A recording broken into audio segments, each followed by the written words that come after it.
Hello বন্ধুরা, good morning. আমি নতুন একটা ছোট্ট মিনি ব্লগ নিয়ে চলে এসেছি। আমি এখন রেডি হয়ে গেছি। এখন আমি পূজা বাড়ি যাবো। এই যে পিউ ঝগড়া করছে আমার সাথে। ডোডো, বুনু সবাই আমরা রেডি হয়ে গেছি। কালী পুজো আছে আজকে আমাদের পাড়াতে। আমরা সবাই মিলে কালী পুজোতে যাবো। এই দেখো ডোডো কতটা এক্সাইটেড।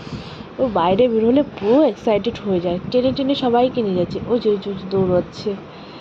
আমরা এখন চলে আসলাম পুজো বাড়িতে। কালী ঠাকুর দেখিয়ে দেবো। কালকে ছিল ফলহারি অমাবস্যা। এই অমাবস্যাতে এখানে কালী পুজোটা হয়। এই যে আমাদের কালী ঠাকুরটা কি মিষ্টি দেখতে। ডোডো এসে প্রণাম করছে, কালী ঠাকুরটাকে প্রণাম করছে আর বাচ্চাগুলোকে খোঁচাচ্ছে। ওর আর কাজ কি, ছোট বাচ্চা দেখেছে না, হাম্পে দিচ্ছে ছোট বাচ্চাটাকে। কি কিউট বাচ্চাটা, খুব অত্যাচার করে ডোডো। বাইরে আসলে এক সেকেন্ড আমাকে শান্তিতে থাকতে দেয় না। দৌড়াদৌড়ি ছুটোছুটি করতেই থাকে।